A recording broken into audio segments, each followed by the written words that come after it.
Good morning and a very warm welcome to the launch event for the 4th edition of our Southeast Asia Climate Outlook 2023 Survey Report. I'm Jia, your MC for today. And this event is entitled, Can Southeast Asia Play Its Part for the Climate? In this seminar, we will be sharing and discussing key findings from the recently concluded Southeast Asia Climate Outlook 2023 survey, which is carried out annually by the Climate Change in Southeast Asia program at ISEAS. I would like to take this opportunity to thank the Konrad Adenauer Stiftung for their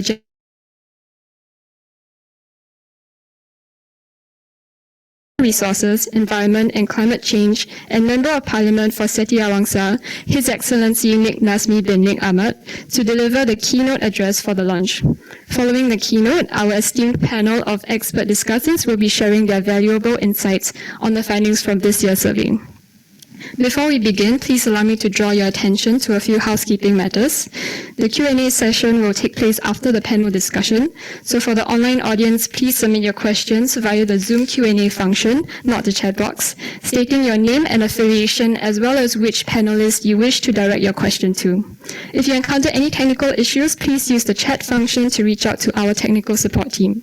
For our in-person audience, please raise your hand and wait for the moderator to prompt you before using the nearest microphone to pose your question together with your name and affiliation. Thank you for your cooperation.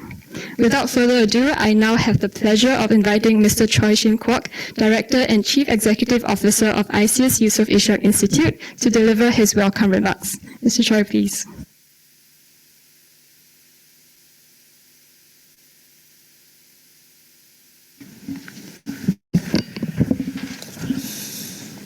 Excellencies, distinguished guests, ladies and gentlemen, a very good morning and a warm welcome to the ISEAS Yusof Ishak Institute and also to our seminar entitled, Can Southeast Asia Play Its Part for the Climate? We are really very honored, as the MC had already mentioned, to have His Excellency Nik Nazmi Nik Ahmad, Minister of Natural Resources, Environment and Climate Change of Malaysia, as our keynote speaker this morning, delivered over video. The Minister really wanted to be here to deliver his speech personally, but he had to make a last-minute change to his schedule to host a very important VVIP visit at one of the establishments under his ministry's jurisdiction. We are grateful to have his address, and we do look forward to having him back at ISEAS at a future date, which he agreed to do. I would also like to thank our panelists, both in person and also online, who will be participating in the discussion later on. Ladies and gentlemen, whether triggered by the increasingly wild weather events that we have witnessed, or because of greater citizenry activism, climate change action is seeing accelerating momentum both globally and regionally. Here in Southeast Asia, 8 out of 10 ASEAN countries have set net zero targets, and governments are now formulating their plans to make good on these promises. Cambodia, Indonesia, Singapore and Thailand have officially submitted their long-term low-emissions development strategies, detailing plans to contribute to the global goal of net zero emissions by 2050. We also see signs of climate action being integrated into key economic sectors, especially the power generation sector.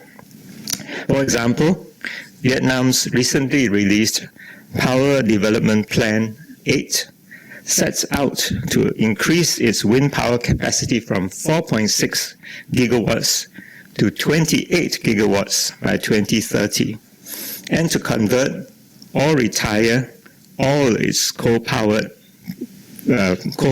power plants by the year 2050.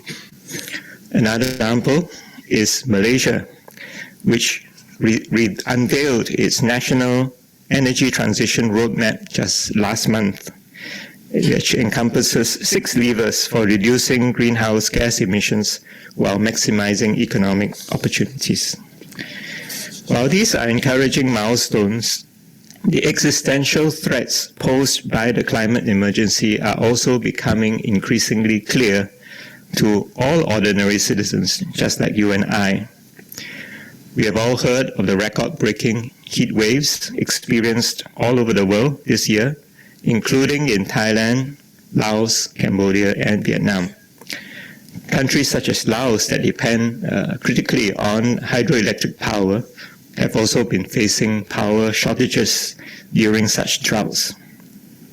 Exacerbating the climate impacts this year is the ongoing El Nino event, which will add further strain to the region in the form of agricultural disruptions and also the possibility of health-threatening transboundary haze pollution.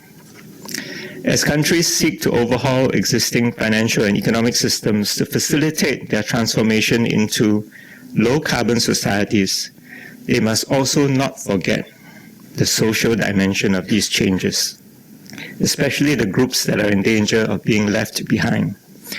In formulating policies to make such trade-offs, it is critical to be aware of what public opinion on such issues are. For example, do they think a green transition? What do they think it should look like in their country and in their region? Do they believe that their governments and business leaders are doing enough? Who do they think can help them to make these changes? The ISEAS Yusof Ishak Institute has been conducting a Southeast Asia Climate Outlook Survey every year since 2020. It is a public perception survey created precisely to answer such questions as I have outlined and to bring these views to the attention of policymakers and also business leaders. Through this regular poll, we aim to keep our finger on the pulse of regional sentiments towards climate impacts and solutions, the level of climate ambition, the expectations of different stakeholders, and the potential for regional leadership and cooperation. This year, our findings reveal a palpable sense of urgency and concern over the ongoing climate crisis. Many Southeast Asians are already feeling the negative impact of their livelihoods due to the increasingly severe weather extremes. That is why the loss and damage discussions that are going to take place at the upcoming COP28 in Dubai will be critical for many developing countries that are struggling to bear the burdens of such damage to their environment and their livelihoods. Many are bracing themselves for such impacts to worsen significantly in the future and have willingly adopted sustainable lifetime changes. I think that you will see that later on, in order that they can contribute to the climate action while calling on their own local governments and businesses to do more. At the same time, Southeast Asians are conscious of the practical implications that unmanaged energy transition will have, highlighting the need for the equitable transition that will not leave vulnerable groups behind, even as it brings the promise of a better life. And you will hear much more about the findings of the survey later on. With the data gathered over the last 4 years, the survey has become a rich resource for the media, for regional organizations, and for researchers hoping to gain a better understanding of the public awareness and perceptions of climate issues in the context of our unique circumstances in this part of the world. As such, we believe that these findings can be a valuable guide for all of us in Southeast Asia to appreciate the challenges and opportunities as we race to achieve climate targets. After the keynote speech by Minister Nik Nazmi, we are also privileged to have a panel of expert discussants who will share their reactions to the latest survey findings. I look forward to their insights that will emerge from this session, and I also encourage all of us, both here physically and also online, to participate actively in the Q&A session that will follow. Thank you very much.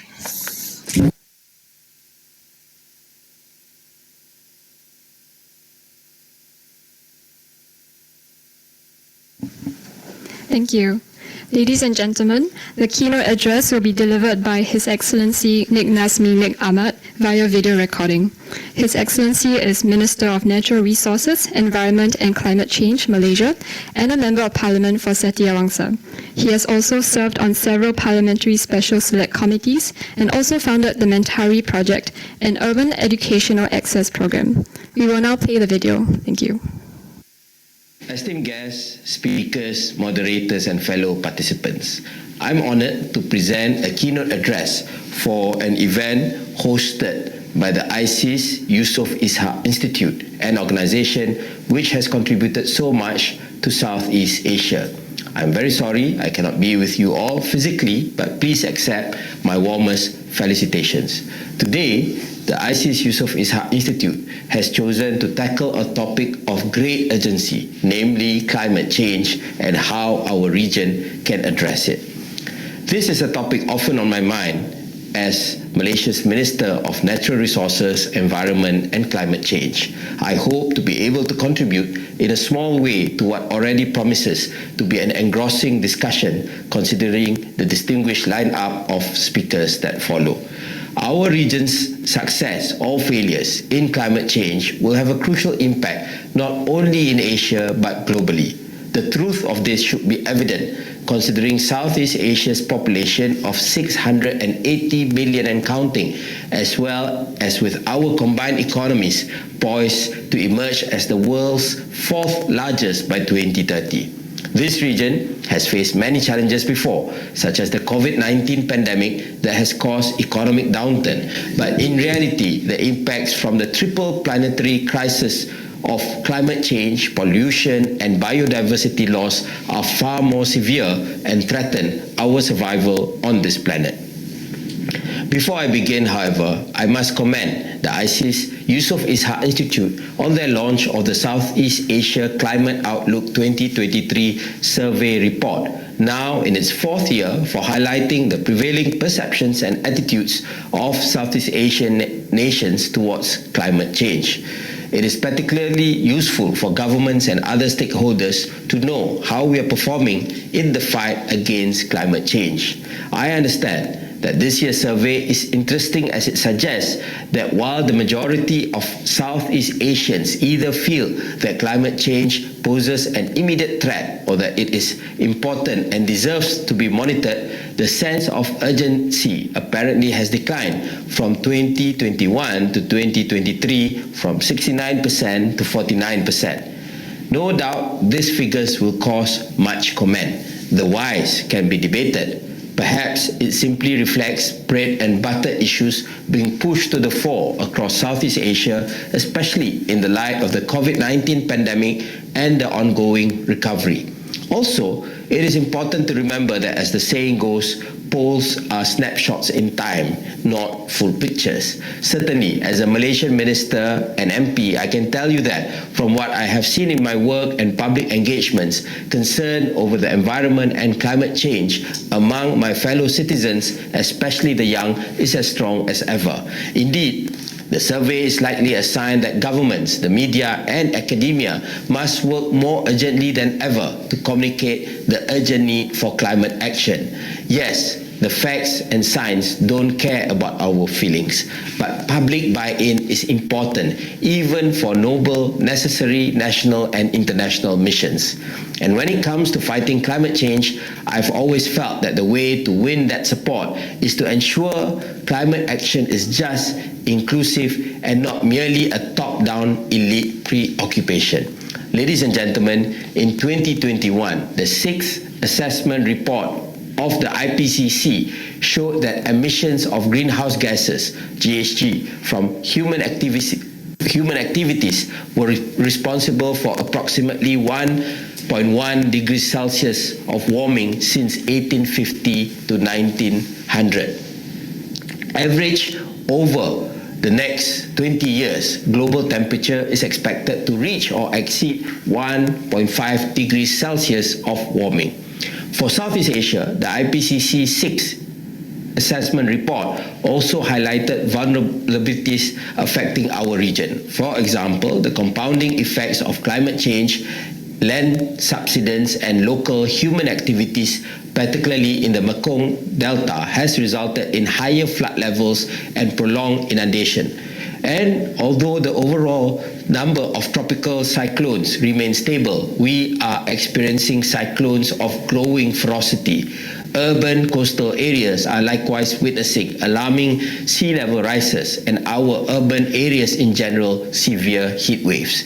Ladies and gentlemen, while our contribution to global carbon emissions is a relatively modest 0.69%, Malaysia remains committed to tackling this pressing environmental concern. We embrace the responsibility to lead by example, and we view this pressure as a catalyst for growth, helping us collectively evolve as a nation as well as a region and emerge from this situation even stronger. Under my leadership, Malaysia's NRECC ministry is reinforcing our domestic efforts to address climate change. We are drafting a Climate Change Act, a monumental effort slated for completion by early 2025. The bill will not only encompass all the pressing environmental issues in our country, but also stands as a comprehensive framework. We are likewise making significant strides with the pivotal national carbon policy. Expected to be ready this year, it will provide essential direction, including guidance on carbon market mechanisms. However, the most eagerly anticipated milestone in our climate journey are the nationally determined contribution roadmap and the long-term low emissions development strategy, NDC roadmap and LT-LETS. These visionary roadmaps will propel our country towards achieving our NDC targets and realizing our aspiration to become a net zero nation, ideally by 2050. Indeed, all 10 ASEAN countries have communicated their updated NDCs, while 8 have set net zero targets. Furthermore, we are strategically formulating a national adaptation plan to enhance our resilience and readiness in the face of climate change. This extends across critical sectors, including public health, infrastructure, water resources and security, agriculture, forestry, and biodiversity. We have begun to ensure the resiliency of our energy system. Our path towards a low-carbon future is now being guided by the recently released National Energy Transition Roadmap, NETR. This journey encompasses electrification, energy efficiency, and the accelerated deployment of renewable energy, RE. Simultaneously, we maintain a pledge to preserve no less than 50% of our nation's land under forest cover. This is in recognition that our flora and fauna are among the most precious of natural resources. Part of Malaysia's energy transition includes lifting a previous ban on cross-border RE trading. We see this not only as a means of meeting growing demands for clean energy among our neighbors, but also as our contribution towards the realization of the ASEAN Power Grid initiative and strengthening regional integration further. Malaysia recognizes the imperative to fortify our disaster risk reduction strategies. The goal here is to mitigate the impact of climate-induced events, including devastating floods that pose a significant threat to our communities. We reaffirm our resolve to ensure water security, including providing reliable, sufficient, clean, and high-quality water supply and sanitation services. Our work extends beyond grand policy reforms. It encompasses similarly small yet profoundly impactful decisions. For instance, we now allow government servants to wear batik attire beyond Thursdays, a step towards promoting both our cultural heritage and sustainability.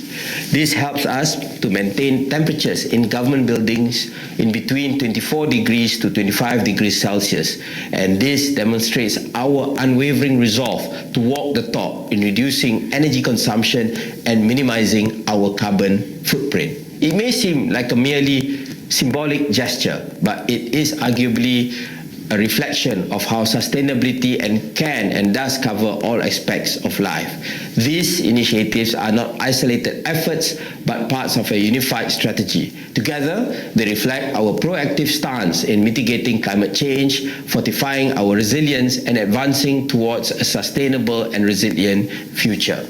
Ladies and gentlemen, the 43rd ASEAN Summit recently took place in Jakarta, Indonesia. How ASEAN centrality can be strengthened continues to be discussed widely, and in circles like ours, what it can do to effectively contribute to combating climate change. I would like to argue that ASEAN can be developed further as a platform towards this outcome. It was recently announced that ASEAN will issue a joint statement on climate change to the 28th session of the 7th Conference of Parties to the United Nations Framework Convention on Climate Change, or COP28. This statement underscores the recognition by ASEAN of the region's vital role in becoming more ambitious and aligning our agenda with that of the UNFCCC. Separately, I am proud that Malaysia has assumed the chair of the ASEAN Working Group on Climate Change for the 2022-25 term. Our primary focus will be to actively foster collaboration among ASEAN states. This task is not without its challenges, but we are grateful for the support we have received thus far and no doubt will continue to get. Guiding us throughout this journey is the ASEAN Strategic Action Plan, which outlines critical objectives, strategies, and milestones for enhancing climate resilience and mitigation efforts. It underscores the paramount importance of a unified, region-wide approach to achieve meaningful climate outcomes. A significant step in this direction is the establishment of the ASEAN Center for Climate Change, hosted by Brunei. It's poised to become a regional knowledge hub, facilitating research, knowledge sharing, and capacity building with the aim to empower member states to collectively and more effectively address climate change. This is in addition to ongoing projects like the ASEAN Community-Based Climate Action, Cooperation on Carbon Pricing, and the ASEAN Climate Change Strategy and Action Plan. Moreover, ASEAN recognizes the importance of nurturing international collaborations with dialogue partners and organizations. These are crucial in securing essential expertise, funding, and cutting-edge technology for climate-driven initiatives. Major programs include the ASEAN-German Climate Action Program, the ASEAN-Japan Cooperation, EU-led initiatives, cooperative endeavors, and the Republic of Korea with the Republic of Korea and the United States, as well as collaborative initiatives with the People's Republic of China. Meanwhile, ensuring that ASEAN member states have access to essential climate finance mechanisms, grants, and funds is of utmost importance. Hence, we have meticulously developed the ASEAN's climate finance strategy, serving as a blueprint for enhancing financial support within the region. Ladies and gentlemen, finally, it is high time to advocate for ASEAN as a unified negotiation bloc within the UNFCCC. This allows us to wield impactful collective influence in global climate negotiation. It underscores our dedication to creating a potent force for positive change in global negotiations. We have often heard how climate action and the energy transition must be just. There are, of course, different kinds of justice. There must be justice in terms of policy and enforcements within countries. Justice must likewise be done between countries, including developed countries supporting their developing counterparts, whether in terms of expectations on how climate action goals are to be achieved and the financing needed to do so. We also need justice between and within the regions. If the US and its allies were willing to fund the economic recovery and growth of its former enemies in Europe after the Second World War via the Marshall Plan, today developing countries which provide enormous carbon sinks to the world, including in Southeast Asia, are just as, if not even more deserving. This is something that might be difficult for ASEAN to achieve, considering we have countries of vastly different sizes, development levels, and ideologies. But we all must get over the line together, including the poorest and most vulnerable of our societies. Without them, the impressive alphabet soup of initiatives I cited earlier will count for very little indeed. Certainly, One front line will be our region's micro, small and medium-sized enterprises. According to ASEAN, and considering the various definitions, there are more than 70 million MSMEs in the region.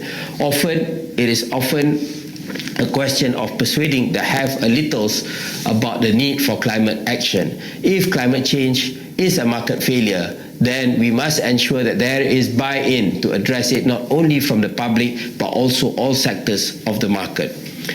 It goes back to that oft-cited problem of how to make ASEAN real for its people and businesses. My Malaysian cabinet colleagues and I, as well as across the region, must provide the political leadership for this. But leadership must also be present in the region's private sector, civil society and academia. For this, I thank our hosts for holding conferences like this. Ladies and gentlemen, the climate journeys of Malaysia and our ASEAN friends are similar, marked by steadfast determination, resolute policies, and meaningful actions, both grand and subtle. As we navigate this path, we remain mindful that rhetoric must be translated into action, as it will shape the kind of legacy we leave for future generations. On the questions of climate change, we have a choice between decline and destruction, or reform and survival. The choice is stark, but it is also ours to make as nations and as a region. Before I end, I would like to again thank the organizer for having me today. May gatherings like this help us to choose wisely for our children and their children. Thank you.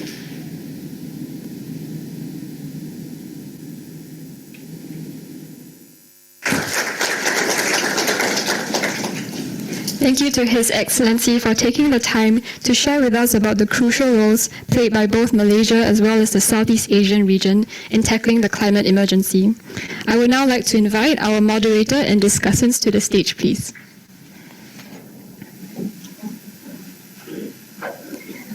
Our moderator for today is Ms Sharon Seah, Senior Fellow and Coordinator of the Climate Change in Southeast Asia Program at ISEAS. She is joined by our distinguished discussants, Ms Jessica Cheam, Professor Winston Chow, Professor Angel Hsu, and Dr Thang, who is with us virtually today.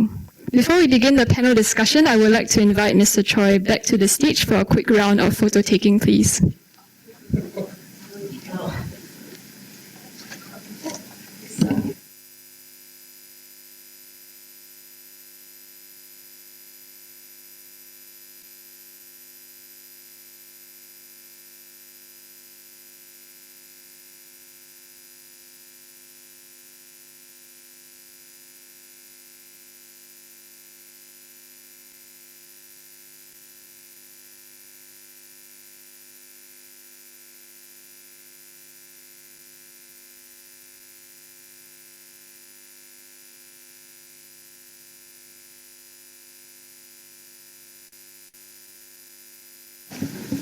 Thank you. I would now like to briefly introduce each of our panelists today. Our moderator, Ms Sharon Seah, is Senior Fellow and Concurrent Coordinator of the ASEAN Studies Center and the Climate Change in Southeast Asia Program at ISEAS. Her research interests are in ASEAN, multilateralism, rule of law, and climate change, and she is the lead author of the Southeast Asia Climate Outlook Survey Report, which we are launching today. Ms. Jessica Cheam is the founder and managing director of Eco Business, a leading independent media and business intelligence organization dedicated to sustainability in the Asia Pacific. She has 2 decades of experience in media, sustainable development, and ESG issues globally. Professor Winston Chow is an Associate Professor of Urban Climate and a Lee Kong Chian Research Fellow at the Singapore Management University. He was recently elected as co-chair of the Intergovernmental Panel on Climate Change, IPCC Working Group 2, which focuses on climate impacts, vulnerability, and adaptation. Professor Angel Hsu is an Assistant Professor of Public Policy and the Environment, Ecology, and Energy Program at the University of North Carolina, Chapel Hill. She has been a lead author of the United Nations Environment Program GAP Report chapter on non-state actors and an author for the IPCC Assessment Report 6. Dr. Thang is a fellow in the Zero Carbon Energy for Asia Pacific Grand Challenge Program at the Australian National University. His research focuses on energy transitions, climate change, and sustainable cities, among other topics, with a focus on Vietnam, the Mekong, and Southeast Asia. So in addition to our panelists, we will also have two presenters who will be sharing on our survey background and findings today. Our first presenter is Dr. Mirza Huda, lead researcher at the Climate Change in Southeast Asia program. His work focuses on energy transitions, climate change, and natural resource governance, including cross-border electricity grids in Asia. Following Dr. Mirza, our second presenter is Ms. Melinda Martinus, lead researcher at the ASEAN Studies Center at ISEAS. Her research focuses on sustainable development, smart cities, and ASEAN climate governance. So without further ado, I would now like to invite Dr. Mirza to the podium to provide us with a background on the survey report, please.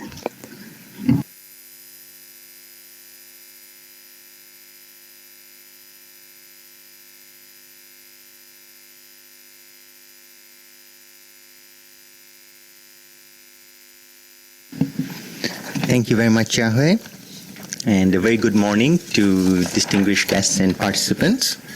So I will provide a very brief overview of the methodology and the respondents' profile of the survey before my colleagues discuss the research findings in greater detail. So as mentioned previously, this is the fourth iteration of our survey, and it initially started in 2020. And the main objective of the survey is to provide data and analysis on perceptions regarding climate change in Southeast Asia. And the survey is not meant to be representative, but it provides a general picture of climate issues in the region, and we hope some of our data and analysis can assist in climate policy. And the survey essentially covers various climate impacts, policies, strategies, avenues for cooperation. And these and other issues will be discussed by the panelists later on. And we retain some questions in all surveys, so we can do historical analysis, and some of the questions address more topical environmental issues. And the survey report essentially is divided into 4 sections. The first section looks at the respondents' profile. Then we provide data on realities versus expectations in Southeast Asia's climate futures. This is followed by some data on climate transition issues. And lastly, we provide some analysis on climate leadership and cooperation. So in terms of methodology, the survey was conducted online for 4 weeks from 10 July to 7 August this year. And it comprised of 39 questions and was completed in a median time of 12.5 minutes. And so this year we received the highest level of responses yet. So 2,225 Southeast Asians participated in our survey. And in addition to English, we offered the survey in 6 regional languages: Bahasa Indonesia, Burmese, Laos, Khmer, Thai, and Vietnamese. And we used 2 types of weightages to analyze our data. So for a majority of the responses, the data is weighted by population size and age using World Population Prospects 2022 and the ASEAN Statistical Highlights 2022. And so this is to ensure that differences in demographics across the region are taken into account. And for questions 32 to 36, which deals with regional issues, we applied a 10% weightage for all countries. So we collected multiple facets of data regarding the profiles of survey respondents. So it helps us create a general picture of the kind of people who are engaging with our survey. And it also helps us analyze how people across different nationalities, age groups, and affiliations think about climate change. And the responses to the survey were well distributed across the region, but we received high levels of participation from Singapore, Malaysia, and Indonesia. And a little over half of the survey respondents are based in metropolitan areas, and around 39% are based in mid-sized cities and towns, while a little less than 8% are based in rural areas. And this is consistent with the kind of participation we received in the survey last year.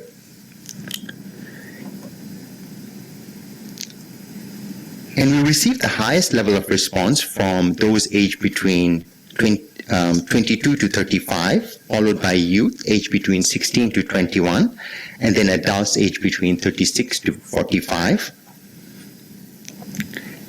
And we received slightly higher levels of responses from females and males, which is also consistent with the kind of responses we received last year. And in terms of education, 46% of respondents have a bachelor's degree or equivalent, and around 21% had either primary or secondary education. Some respondents had post-secondary education, and we received a small number of responses from those with doctoral degrees. We also asked respondents to evaluate their socioeconomic well-being on a scale of 0 to 10, and we found that 53% rated themselves between 6 and 8, and a little less than 40% rated themselves at 5 and below. So we also inquired about the affiliations of respondents, and there were generally 8 categories, and the largest affiliation group was those representing the private sector, so business, finance, so that was 34.4%, and the second largest group was students, followed by academia and then government. And we also collected data on main sources of climate change news, and consistent with last year's finding, the main source of climate change information is mainstream media, so newspaper, radio, television, and other forms of mainstream media, followed by social media and online influencers, and then conversations with friends and family. So now I would like to invite my colleague, Ms. Melinda Martinus, to share the findings of the survey.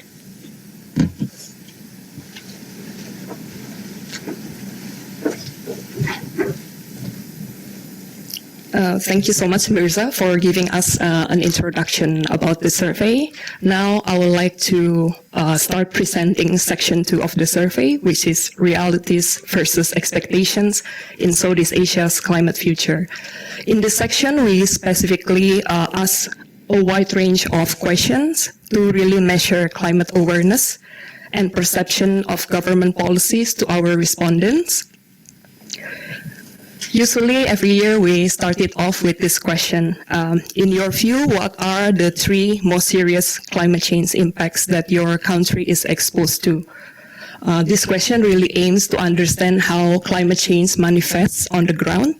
The survey respondents thought that floods, heat waves, and droughts are the top 3 most serious climate impacts. But there are some variations. If we look at the country breakdown data, here Philippine respondents included tropical storms in their top 3 concerns. Meanwhile, sea level rise is the biggest concern in Singapore. We also identified different perceptions between urban and rural respondents. Those living in metropolitan cities are more concerned about heat waves and sea level rise than those living in smaller cities. Next, in government performance in addressing climate change. Only 24.8% of respondents agree that their government considers climate change an urgent priority and allocates sufficient resources to address it. Singapore respondents tend to be more positive, with 44.1% holding this view. Meanwhile, we found higher level of skepticism in Vietnam, Indonesia, and Malaysia. We trace this perception in the past 3 years. You may see it on the line chart on the left side. Here. We found that the level of skepticism, which is indicated by light blue and dark purple line,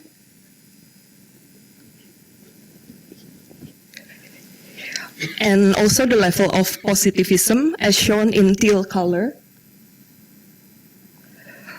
are increasing this year. Every year, we also ask this question of who should be responsible for tackling climate impacts. National governments, businesses and industries, and individuals are perceived as the top 3 stakeholders responsible. These top 3 choices are similar to the survey we conducted last year and also in 2022. At the country level, interestingly, Brunei respondents included multilateral organizations, and Vietnam respondents put subnational governments in their top 3 choices. This is a very interesting finding of the survey. Although respondents think that national government should be responsible for tackling climate impacts, as I mentioned in the previous slide, the majority of our respondents, particularly in Malaysia, Indonesia, Myanmar, and the Philippines, believe that civil society organizations are the most active. Cambodia and Vietnam have the largest proportion of those who think their national governments are the most active. It should be noted, though, the higher the educational attainment of the respondents, the more likely they are to think that civil society is the most active. This year, we thought that it is important to include questions about food security and climate change to understand how the issue is perceived on the ground. As we know that most of Southeast Asian countries have sizable agricultural land and are among the world's food-producing countries. Climate change will increase the frequency of extreme weather, and this will cause a reduction in food supply and lead to higher food prices. More than 2/3 of regional respondents indicated somewhat or very concerned about climate change impacts on food availability and affordability in the next 3 years. Philippine respondents particularly indicated the greatest concern. Interestingly, concerns over climate change impacts on food availability and affordability seem to be even across all socioeconomic groups. It really indicates that food security is a concern irrespective of income level.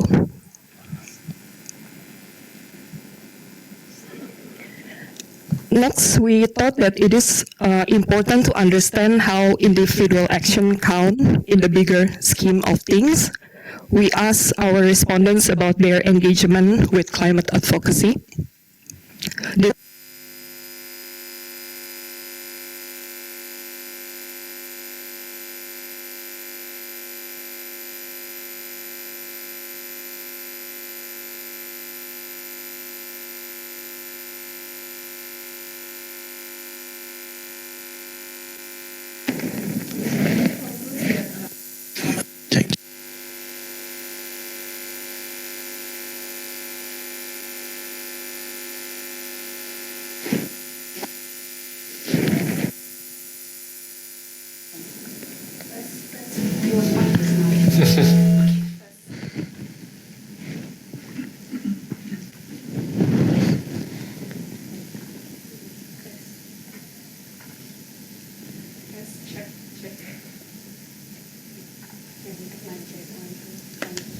This finding concludes that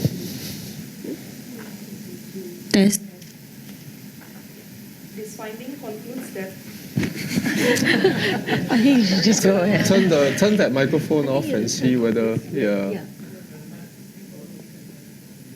turn it off and then use the handheld mic. Yeah, hopefully that works. Red blinking light. Yeah. No.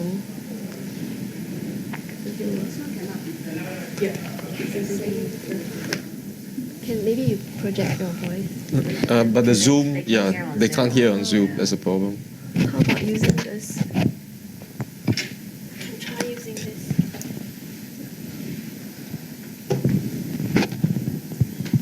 This, yeah. Yay. Okay, about climate advocacy, this finding really concludes that regional respondents tend to be passive in climate action by following news and sharing information about climate change, followed by adopting more sustainable lifestyles. Older respondents and those who are economically well off are more likely to be engaged in these activities. It should be noted, though, at the country level, Brunei has the largest proportion of those respondents who neither participate in nor follow climate-related issues. Now, I'd like to give the floor to Sharon and the panelists to discuss these findings.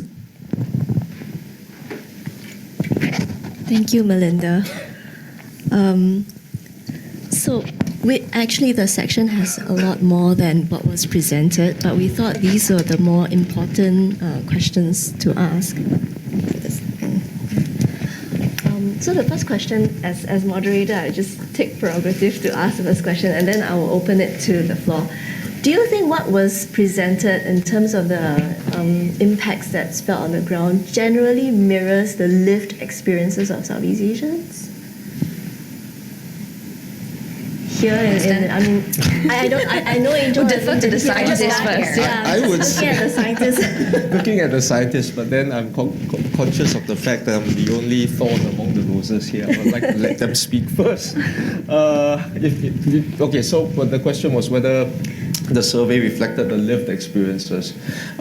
For the large part, I think it covers the important aspects of climate vulnerability for most of Southeast Asia.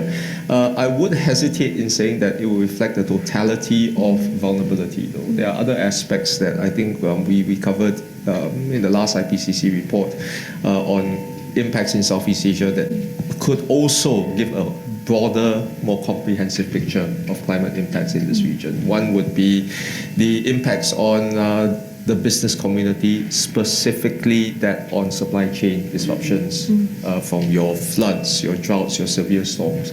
That has been, the impact has been rather outsized over the past couple of years. Okay, wait, let me adjust this so that there's no reverb. The impact has been very outsized. It might get worse in the year. It likely will get worse in the years to come. We haven't seen, for instance, the impact of transboundary haze, for one thing. Fingers crossed. So that could also depict a different aspect of indirect or compounding, impacts that Minister Nik was talking about just now. The second is that on health. There's been a lot of assessment on the impacts on physiological health from heat exposure, from displacement from floods, from waterborne diseases, from vector-borne diseases that have also been very prevalent under hotter and more rainy conditions that have driven mosquitoes, the growth, accelerated the growth of mosquitoes in this region as well.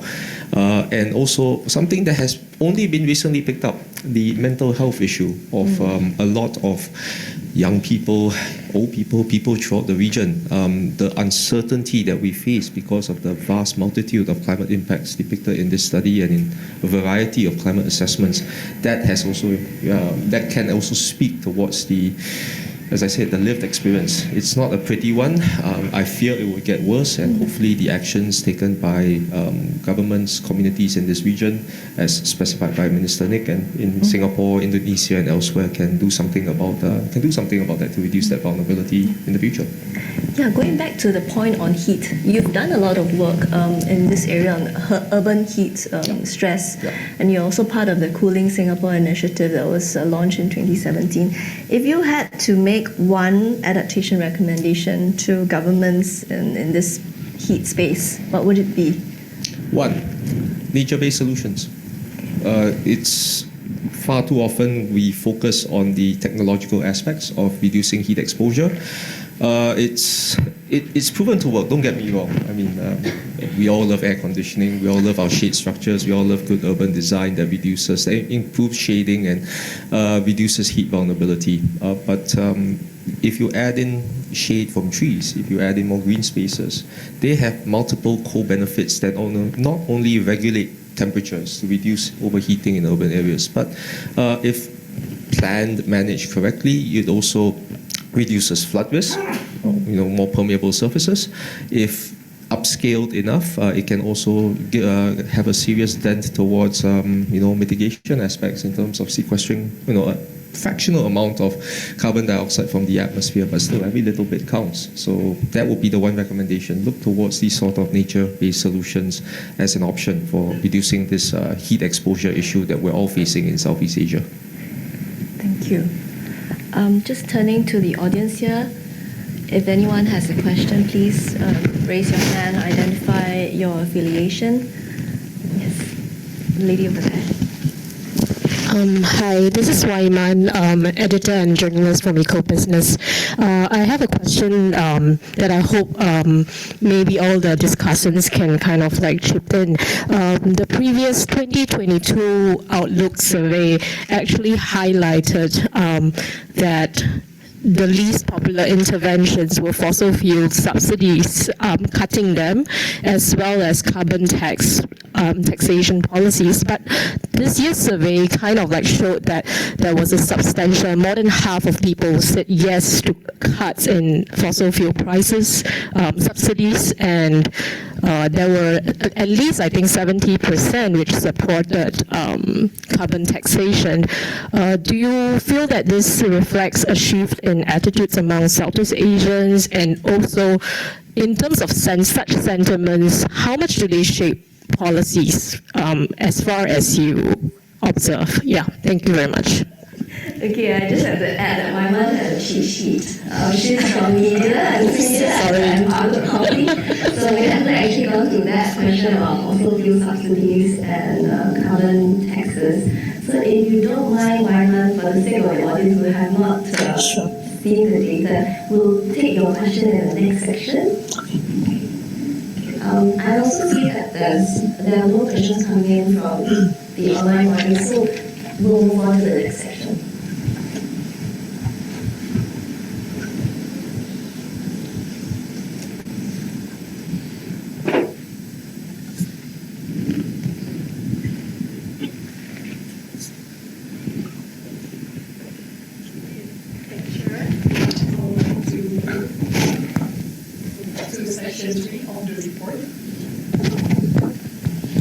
Section 3 of the report, which is climate transition issues.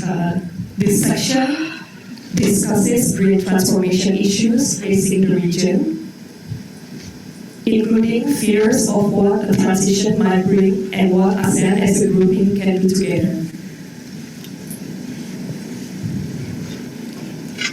When asked about the biggest challenge to decarbonization, regional respondents tend to indicate a lack of R&D and expertise, absence of political will, and insufficient financial resources as the main problems.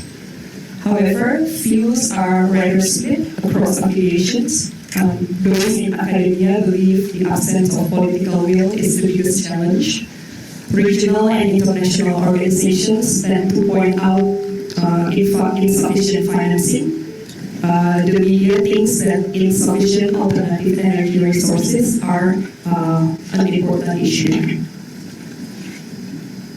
Here we ask what is the top concern about the impact of transitioning to renewable energy and cutting the use of fossil fuels. The majority of respondents argue that rising energy prices and cost of living, as well as energy shortages, could entail in the decarbonization journey. At the country level, job losses seem to be a bigger concern in Brunei and Cambodia than in the rest of the region. There are some discrepancies between respondents in metropolitan cities who are most concerned about rising energy prices and shortages, and rural respondents who express concerns about the loss of jobs and widening social inequality. Next, we asked about the greatest potential of clean energy sources. Solar received the highest levels of approval, followed by hydropower and wind. Support for nuclear energy is relatively low. Only 5.6% of respondents think that this is a viable energy source. Other energy sources like hydropower and geothermal saw significant support from Indonesia. Wind energy is quite popular in Vietnam. Interestingly, Singapore respondents have the most favorable perceptions about green hydrogen, biofuels, and nuclear energy. The conversation about carbon tax has been gaining traction in the region in the past years. Currently, only 2 countries in the region have imposed a national carbon pricing policy. In 2019, Singapore enacted a national carbon tax. Indonesia has set up a regulation to impose a carbon tax on coal power plants, but the implementation will be likely to be delayed. Other countries such as Malaysia and Thailand consider building emission trading systems and imposing voluntary carbon exchanges. We found that respondents from Vietnam, Indonesia, and the Philippines are the more supportive of a national carbon tax compared to the regional respondents.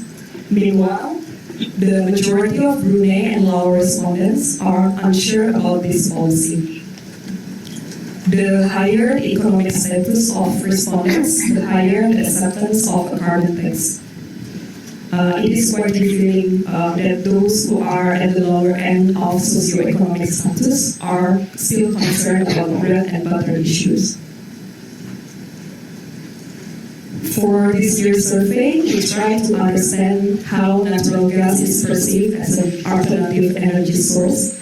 To give you a context here, the conversation over natural gas is still very divisive globally. Natural gas is a fossil fuel and definitely not the cleanest source available out there. But compared to coal, it emits about half as much carbon dioxide to produce the same amount of energy. The majority of our respondents believe that natural gas is only a temporary replacement for coal. This view is particularly pronounced in Indonesia, which still depends on coal for its energy generation. People from government, civil society, and academia also tend to support this view. A significant number of respondents in Myanmar and Cambodia believe that both coal and gas should be part of their country's energy mix. Next, we try to find out the region's perception of fossil fuel subsidies. More than half of regional respondents believe that fossil fuel subsidies should be cut. At the country level, respondents from Vietnam, Singapore, and Thailand expressed the strongest support for cutting subsidies. However, the majority of Brunei respondents are unsure about this policy. Unsurprisingly, socioeconomic backgrounds influence perceptions towards subsidies. Those with more purchasing power are more open to cutting fossil fuel subsidies. Discussions on ASEAN role in accelerating the clean energy transition have been gaining ground, but not in a way that demands a collective action for the regional grouping. Currently, ASEAN member states are more focused on meeting individual Paris Agreement goals. When asked about the role of ASEAN in the clean energy transition, the majority of respondents think that ASEAN can facilitate the development of regional energy infrastructure, adopt a renewable energy agreement, and establish an ASEAN Clean Energy Fund. Retirees, academia, businesses, and industries tend to be more supportive of facilitating the development of energy infrastructure. Adoption of a renewable energy agreement and an ASEAN Clean Energy Fund are popular among regional organizations, IGOs, and IOs. Those are some highlights we found from section 3 of the report. Now I'd like to pass the mic again to Sharon and please. Thank you. So just to kick off, can I get a sense from the discussants on which parts of this is particularly surprising or intriguing or interesting, or has some of these findings debunked what you've long held as beliefs in your work? Maybe start with Jessica. Yeah, I had to go first. Thanks for the opportunity to share some perspectives. I have to say that I was quite surprised at the lack of R&D technology and expertise actually ranked above absence of political will. Financial resources for sure, but the international conversation that's happening around really is that the technology that exists for us to decarbonize exists today. It is actually about execution and deployment. And I actually was in Jakarta for the ASEAN meeting just a week ago, and there was a lot of conversation about ASEAN centrality, as Melinda mentioned, but but political will really is what you need. Political will provides the enabling environment, it provides legislative frameworks, and it enables financing, and it enables the technology transfer. So for me, where I see, where we sit as we, kind of cover the region, political will really is the one thing. And it's quite funny because throughout all the conversations, and there were many business investment summits that happened before the ASEAN meetings, we talked about the ASEAN Power Grid, we talked about ASEAN Renewable Energy Trading, but these things have been talked about for like 10, 20 years, but there's not very much movement. And you can see that the finance and investment community, the business community is very impatient. And they're saying, no time for talking, it's more time for action, and the ASEAN ministers need to come together. But then we also recognize that there are complexities on the ground. So Jakarta, for example, it was started in small, as everyone is center of the city, and there are like 8 coal plants surrounding the city that really need to be transitioned out of. They need to be transitioned out.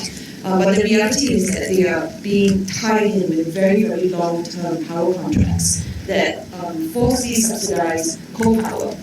And that makes then renewable energy uneconomically viable. And it creates also distortions and market incentives. So I think for this survey, it's quite interesting because maybe what the leaders need to do is to better communicate some of these complexities so that the electorate understand that there are certain policies like cutting fossil fuel subsidies and carbon tax that need to be put in, so that in the longer term there's, economic prosperity and there's also planetary prosperity. So, just some thoughts here. Yeah, I completely agree with everything that Winston said. Is this working? Okay, great. So, sitting from the IPCC perspective and working group 3 experts on the mitigation, working group Winston was on the application side and impacts, yes, so 2 and 3. And I think that was one of the most surprising findings from the IPCC is that actually, exactly as Jessica said, all of the technologies that we need to decarbonize exist today in terms of solar power, wind, and biofuels, hydropower, all of these technologies are available for us to essentially achieve, at least for the electricity sector, which you mentioned, there's no excuse for not using these resources.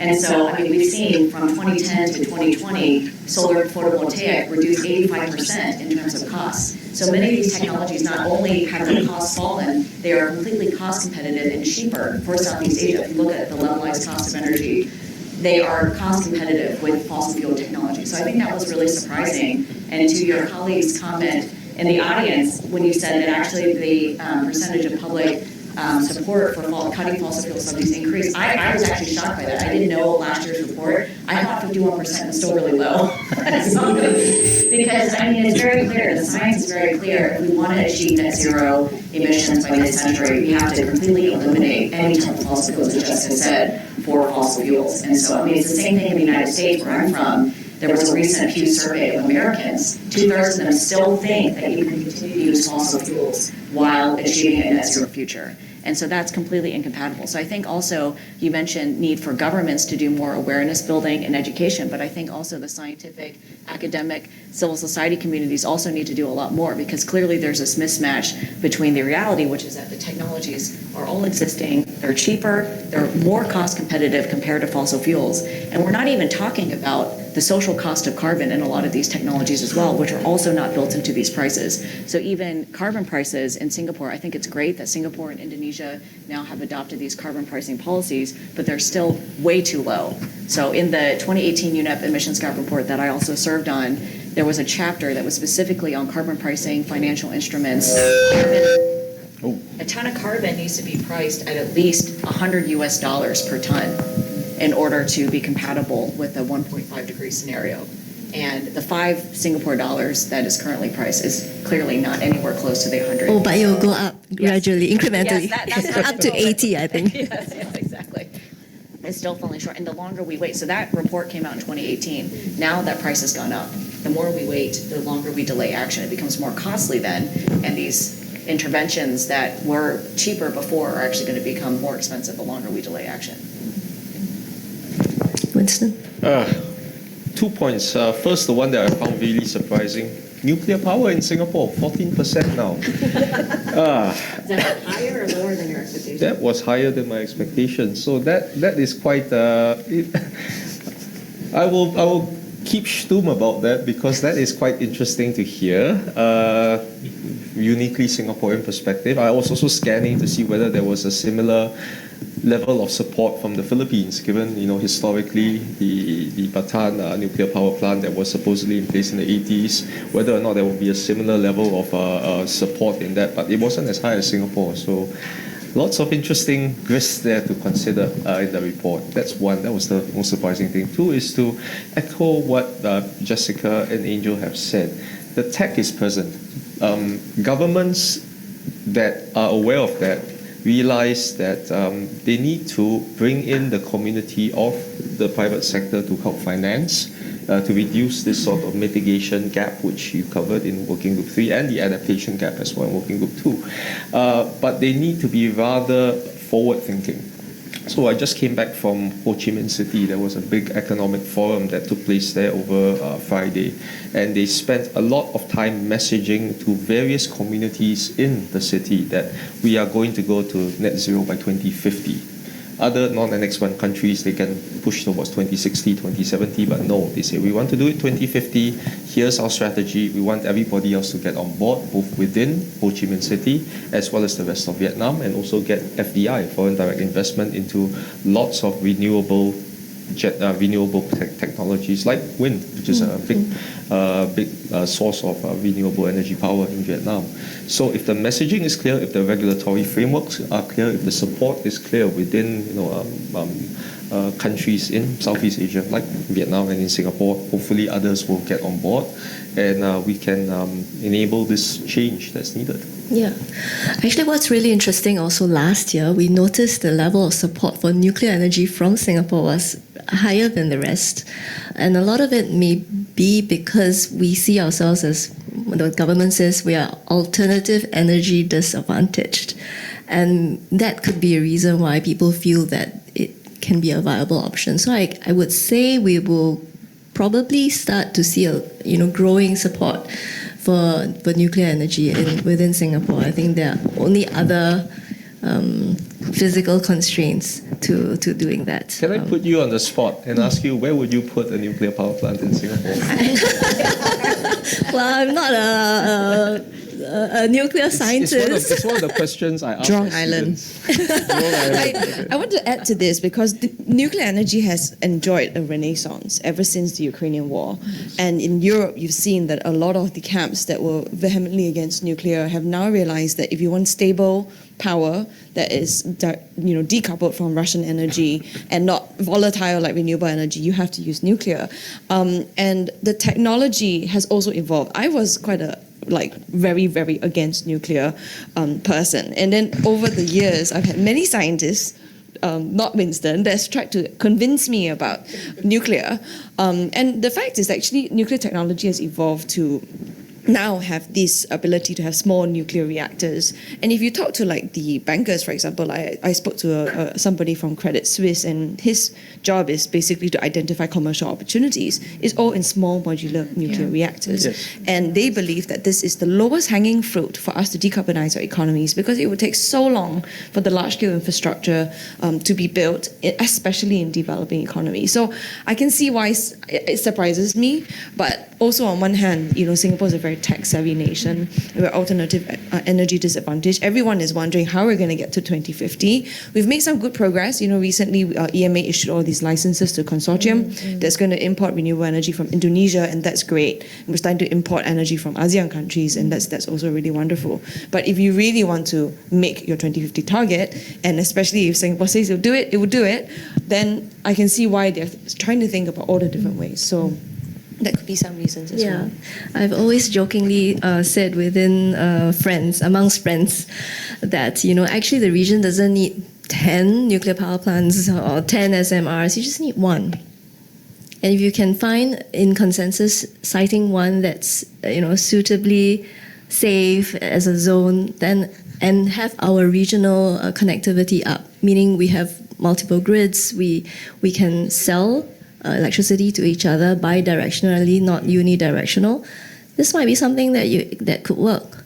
And in fact, the IEA has had a report, right? I think was it last year, that said that we have enough renewable energy, so not counting nuclear, to actually power ourselves. But the question is, how do you grant equitable access, and how do you make sure that even the most remote and far-flung areas of Southeast Asia gets electricity?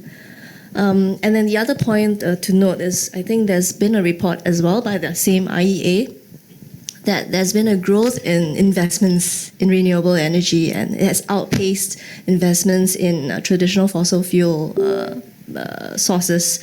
And that's really good news, because I think this momentum is going to continue in the next few years, and we might eventually see, as you said, technology is there and people being able to tap into that. Actually, just to add to that, for every dollar that's invested in fossil fuel today, 1.7 is being invested into renewables. But we need to be at 4:1. They've done the math, and really we need to be a lot more investing into the renewables capacity. But I wanted to pick up on something that you mentioned, which Minister had mentioned in his opening, which was the just transition. And that's actually a theme that, we are hosting a sustainable finance event on next week.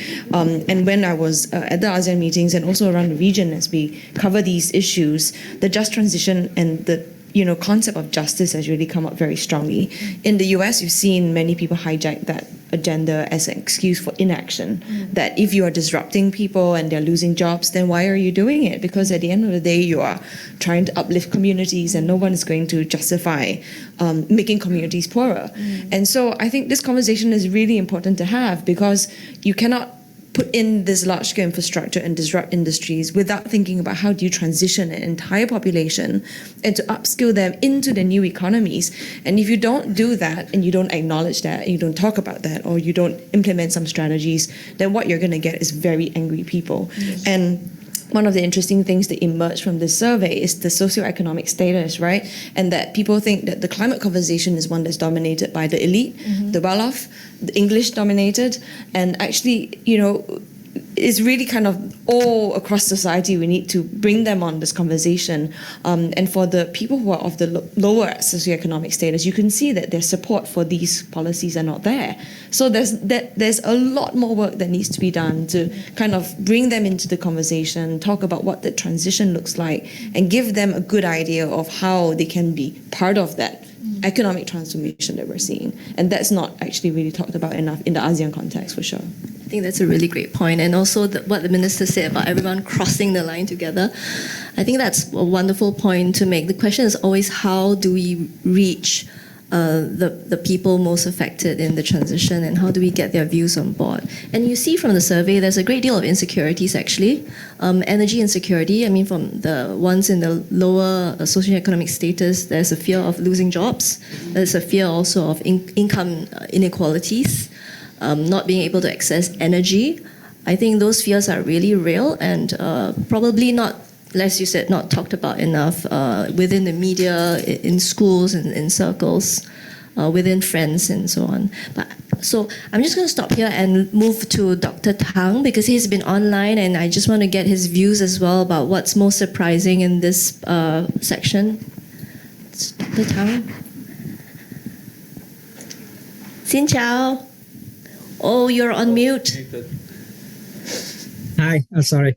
So one interesting point I found from the presentation, I found many interesting points, but one I would like to mention here is the majority of respondents from Indonesia would like the government to phase out coal power immediately. I think that's quite a strong indication. But in the meantime, that surprised me. Thanks. Dr. Thang, since you're online, the Vietnamese respondents to me are really an interesting and very forward-looking bunch of respondents in the survey. They actually put the greatest faith in wind power. Could this be something to do with, your government's messaging to the people, the kind of policies that's been coming out in support of wind power? I think that Vietnam has sizable potential for wind, especially offshore wind. And that message is clearly get across among industry and somehow the community. So that I think that's why they, in my opinion, rightly pointed to wind power as a future source. Dr. Thang, you were also previously the Deputy Director General of Monterey, and you've been chair of the ASEAN Climate Change Working Group. Just going back to this conversation about energy transition and making sure that it's sustainably and justly done. Just putting on your ex-policymaker hat, what are some steps that you think the governments in this region can take to ensure that it does not burden populations who are already energy insecure? Yes. First of all, the governments could consider adopting the block tariffs approach. So the lower block of electricity usage could receive the same or a little bit increase in price, whereas the following blocks may receive the higher proportion of increase in price, meaning that the low-income households can still consume electricity without much increase in their total consumption cost. And the more people consume electricity, the more they have to pay. So that's one way to protect the low-income households from increasing electricity. I think another point is the public awareness raising. Now, many people indicated that they are concerned about the increase in electricity prices. But in the meantime, they want to have carbon tax. Now, what would the carbon tax do? The carbon tax would increase the electricity price, right? Especially right now, the coal accounts for the largest proportion of electricity generation in many countries, such as Indonesia, Philippines, or Vietnam. So that's something that I don't think that people are fully aware of yet. They support, on the one hand, the climate change, but on the other hand, they don't want to pay for it. So it's important to get that message across. Electricity energy price may increase in the short term, and we have to accept it in order to have the long term, perhaps downward and lower prices. Thank you. It's a really great point. So the short-term pain for the long-term gains, that dot hasn't really been connected for people. I think sometimes people think, in the ideal world, you would have a carbon tax. But then when you ask in the immediate question, which we had in the past, it's always been, the government should pay for it, or the private businesses pay for this. It's never me, the individual. I'm not going to open my wallet to try to do this. So that's very interesting. I just want to take this opportunity also to move to this idea about, since we have Jessica here, and you've always given us great views, really about, how the media could actually play a role to sort of connect these dots for the public, how the media can put out the information, for instance, the fact that the R&D overtaking political will, and the fact that technology is already present but people don't seem aware of it. I mean, what more can the media do to help the cause? Yeah, no, that's a great question. And my background was I was a journalist at the Straits Times for many years, and then I jumped down and started eco-business in 2009, way before the SDGs or the climate or sustainability was on the agenda. And it was because I felt really like this topic was really undercovered and it really needed to be surfaced. And fast forward 13 years later, we have a regional team that covers these issues specifically for Asia Pacific. And our purpose really is to join the dots and talk about that short-term gain, long-term gain, but in a very accessible and engaging manner. We've had some great supporters. One of our funders, Tara Climate Foundation, we actually we have a microsite that's called the Southeast Asia Clean Energy Transition. Which I use all the time. Oh, thank you. I didn't realize. And this site basically, goes really deep into communities to tell the stories of how that transition is impacting them locally. And there are challenges and opportunities, right? It's not always a great story. Sometimes people say it's really negative, climate stories, so doom and gloom, nobody wants to read it. But then there are also positive stories of hope, positive stories of change, and we need to highlight those solutions. We need to always make recommendations as to what can policymakers do better, what can business do better, and what can civic society or individuals can do better. I was very sad to see that your survey said that they consume mainstream news only and that like independent media was like 12%. But the great thing about the climate being on the top of international agendas now is that the mainstream publications are also covering it. But the challenge that the mainstream publications have is that they cover just very superficial kind of surface stories that, just kind of skim the surface.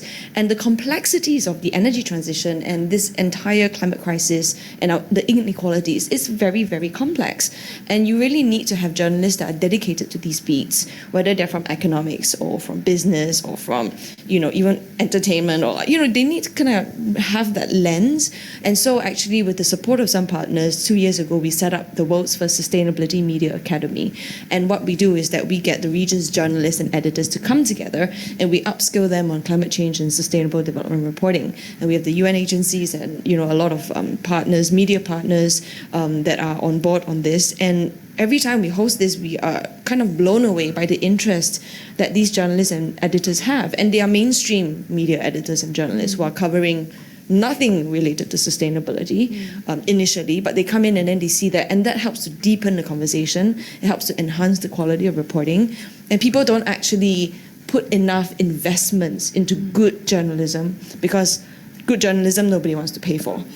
Right, and I think that is the problem we face today because this issue is so important and we really need to invest in it. Yeah, actually, climate reporting is both a science and an art, right? The science is there, but then how then do you translate this and not overwhelm people with too much of the science, yet put the message across? And this year, we were really curious as to, what kind of websites do people actually access? So in the past, we used to ask, how do you get your climate news through the news, TV, and so on? And this year, we refused to let people just walk away with saying, news, TV, radio. We actually had this open-ended question, name your favorite source. And I'm happy to tell you that actually eco-business came up in the names. We also have regional media that were named, Thai Rod, Bangkok Post, CNA, Straits Times. So a lot of the regional media were names, but specialized sites, eco-business was there. So that's good. It means that there's a segment of people who actually want better news reporting on climate issues. Thank you. Just a very quick addendum. I think one thing that the media, if they could really help do, is to actually also share the success stories and the positive examples, because I think that's part of the reason why, as Winston was saying, the phenomenon of eco-anxiety, of climate change anxiety, is really real. We work with young people, and I tell you, they take our climate change classes because they are frankly terrified. And I don't think it helps them. Like, as scientists, I deal a lot with the data, and it's not a very positive picture. So I think that would be one thing I think that could hopefully help to bridge, is say, hey, actually, there's a positive message. These technologies exist. They're affordable. And if you support your governments in taking action, maybe pulling from some of the survey data, that can really try to tip the scales and mobilize action. So I think that's also really important. It's like, yes, climate change is complex. It's scary. It's like really, not great. But then I think there are success stories. And if the media can help to really try to communicate and draw those out, I think that would be really helpful. Yeah, no, that's really important. I have a 9 and 11-year-old, and my 9-year-old daughter came to me the other day, and I was like, I don't want to die from climate change. Yeah. And she was really, really scared. And it didn't even occur to me that she's so immersed in all the stories that I do, that she's so negative about the world. Yeah. And, with our editorial team as well, one of the things I always say to the team as well is, let's not please always harp on the negative stuff, because that doesn't appeal to the positive side of people and the hopeful side of people. And that's also actually been translated into the business community. You see businesses now, this whole thing about greenwashing, they're so scared to say anything because they're so afraid that the media will attack them and all that. And so I think constructive criticism is always so critical to remember, that if you want to say something that's negative, but you should always also then counter that narrative with what is the solution then? And so one of the emerging things that have come up of the practice of journalism is solutions journalism. And that has been something that, we've focused on and we've encouraged. But even then, within our team, some journalists are saying, but isn't that kind of kind of painting it like it's rosy, but it's not? And we're like, no, it's not that. But you can see even within the profession, there are diverging views. Yeah. To two quick points to add. One is even in writing IPCC assessment reports, we cannot end on a dour note. We have to end on a message of hope and action. Otherwise, it leads to despair and inaction. So it's not just for the communications of in the press, but also for serious scientific reports. The narrative of ending on a message of action and hope and potential success is so important. Second thing, while 50%, I looked at the survey results, so 50% still rely on traditional mainstream or adding the independent news sources. Can I just check how many percent of youths or between 25 to 34 get their climate news from TikTok, from Instagram, or from other alternative social media sources? Because I have this worry, based on my years in the US, that these outlets tend to focus more on contrarian, quote-unquote, denial sort of aspects, and that runs counter to the sort of important scientific messaging that we are trying to push in this region. So has that taken root in this region as well? And if compared to previous years, has that increased over time, digesting news from alternative media sources? I don't have that. I don't think we have sliced that data down. But this year, when we asked what are your social media platforms, definitely Facebook, Twitter, TikTok, Instagram all came up. So we have to look a little deeper into the age group slicing to see whether there's a greater tendency for them to do that. There were also people who actually said influencers, celebrities did do something to change their views about climate change. So it'd be interesting actually, perhaps as a side study, to what kind of influencers, who are the names that you've been following and listening to about climate issues. And yes, social media does tend to kind of capture the sensationalism, capture the contrarian views that adds to the imagination. So that's a really great point. I think we will take this back and see if we can, drill down a little bit more into the data. Thanks. We have a last section left, and I'll just pass this back to Melinda.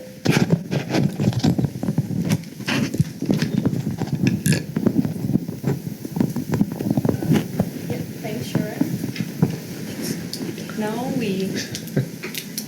we ask about. I don't know what's happening. We come to the last section of the report, climate leadership and cooperation, which explores issues related to international cooperation and the roles of international partners in the region. When asked about regional leadership, 38.7% of regional respondents believe that Singapore has the potential to be the region's climate leader, with Indonesia as the second-ranked choice. These findings are similar to the survey we conducted last year, except Thailand was selected as the third choice this year. The perception that Singapore can be a climate leader in the region may be because it corresponds with Singapore's intensifying efforts. In 2021, the Singapore Parliament moved a motion to declare a climate emergency and call on the government to take bolder action. To our knowledge, it is the only Southeast Asian parliament to have done so. We included a question about the most important partners in helping with agricultural climate resilience. Most respondents believe that their neighbors extend climate-resilient agriculture assistance to them. This is a very positive outlook. It really indicates that the regional community is a source of mutual support. Interestingly, Laos and Cambodia respondents perceive climate resilience assistance come from China, while Vietnam respondents think Japan is the most important partner. People affiliated with regional organizations, IGOs and IOs, tend to believe that China is the most important actor in supporting climate resilience agriculture technology. And lastly, in this section, we also feature perceptions about the leader in global climate innovations. 23.7% of regional respondents view that Japan is leading in global climate innovation. This can include developing renewable energy technology, green buildings, and nature-based solutions, for instance. The EU came in the second place, and China in third. However, this perception is quite split across affiliations. We find a very interesting data here. Japan is popular among the community of practitioners, such as the media, governments, businesses, and industries. Meanwhile, the EU is popular among the community of experts, such as international organizations, civil society, and academia. With that, I'd like to end the presentation here. I'd like to invite Sharon again to lead the discussion. Thanks, Melinda. That was great. So actually, we asked this question about leadership in the region starting from last year.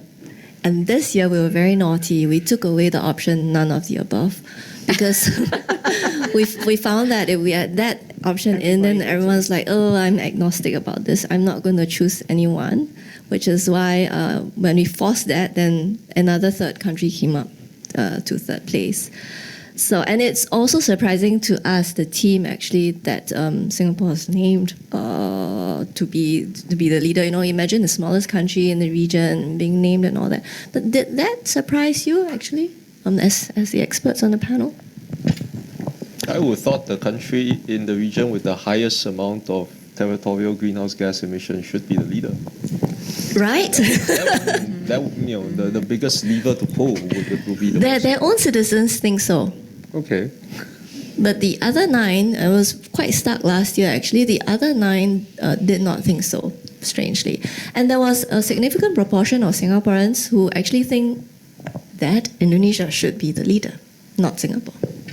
I think Singapore has been the most proactive country in terms of communicating its climate strategy, and also the most progressive ones in its legislation, like the carbon tax. So I wouldn't say that I'm surprised that Singapore is regarded as the leader, but I do agree with Winston that really, Indonesia needs to step up, and they have. I mean, I have to say that in the last 2 years, hosting the G20 and then hosting ASEAN, they've absolutely put this topic on the agenda. But Indonesia is obviously besieged by other challenges like the upcoming election, etc. So they can't move as fast as they want to. But one of the, kind of water cooler conversations that I heard while I was there was that they kind of have a little bit more of a negative perception as to what ASEAN can achieve in the next year, in the next chairmanship, just because the chair is not as a developed economy and have that same convening power. And then after that, it goes to Malaysia, where they expect things to pick up again. So it's quite interesting to see how people perceive the pace of progress with whichever political leader is chairing ASEAN. And I think, everyone has a part to play, but I do agree that the biggest country really should be leading here. Yeah, I will say that it does feel that Singapore is really punching above its weight in terms of climate change. I mean, just as an outsider and as an American, I've just been blown away by the amount of investments that Singapore has made in climate change research. Last week I visited Professor Lam Pin Ko at the Center for Nature-Based Climate Solutions. That's incredible. I mean, I can't think of any U.S. university that has a center like that. Pretty sure. I mean, I was at Yale for many years. They had maybe a small project on carbon sequestration and carbon removals, but nothing like a whole center that's dedicated to the science of nature-based solutions. And then yesterday, in North Carolina, I have a student visiting from NTU, and he was saying that they just got a $50 million grant to study climate resilience. I mean, it's just incredible in terms of, Winston at SMU, starting an urban institute, and sustainability and climate change is going to be a big focus there. So I do think that Singapore is, I think one of the reasons is because they are making a lot of investments, and we know what we hear about it. Just at the last COP in Egypt in Sharm el-Sheikh, they had this incredible pavilion that was featuring for the whole 2 weeks what Singapore was. It was just incredible. There was even the New Water beer. New beer. The new brew. Did you taste it? Yeah, so I do think that, to Singapore's credit, and that's probably plays into the perception, they do an incredible job in at least promoting and talking about what they're doing on climate change, and then also also backed by real investments, at least from the scientific perspective. And I mean that would be, I think essentially unheard of in the U.S. context. Thanks. So to the policymakers in the room, you're doing a great job. It seems you have built up a good image of Singapore. And to those Singaporeans who chose Indonesia, maybe let's not be shy about it. Maybe let's try to do a little bit more and get everyone across the finishing line, right? But moving on to partners. So in the survey, it says that the EU, US, China receive a great deal of attention on international climate cooperation. But within the region, it's strange that Japan is actually seen as a leader, a possible partner for green innovation, agricultural resilience, and knowledge sharing. Does this align with your impressions of Japan's role? I was the most surprised about this, to be honest. I think that this was one of the most surprising findings because, at my group, we collaborate a lot with the New Climate Institute, which is a think tank that develops a climate action tracker. And they rate close to 50 countries in terms of the credibility and the robustness, the integrity of their climate actions, specifically what they pledged to the Paris Agreement, but then also national policies to actually back that up. Japan is grossly insufficient in terms of their efforts on climate change. I mean, they are not making pledges or efforts that are compatible with the 1.5 degree scenario.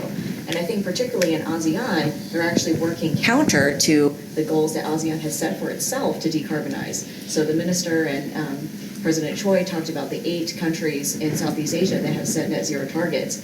Yet Japan is funneling investments to continue to support and finance coal, and also CCUS combined to continue the use of fossil fuel and coal in the region, and also to support hydrogen as well, research and development on hydrogen, which is also not necessarily completely carbon neutral depending on how it's processed. So I was actually quite surprised by that because, I mean, it certainly does not match with the reality of what Japan is actually doing in the region. I don't know if other panelists have the same thoughts.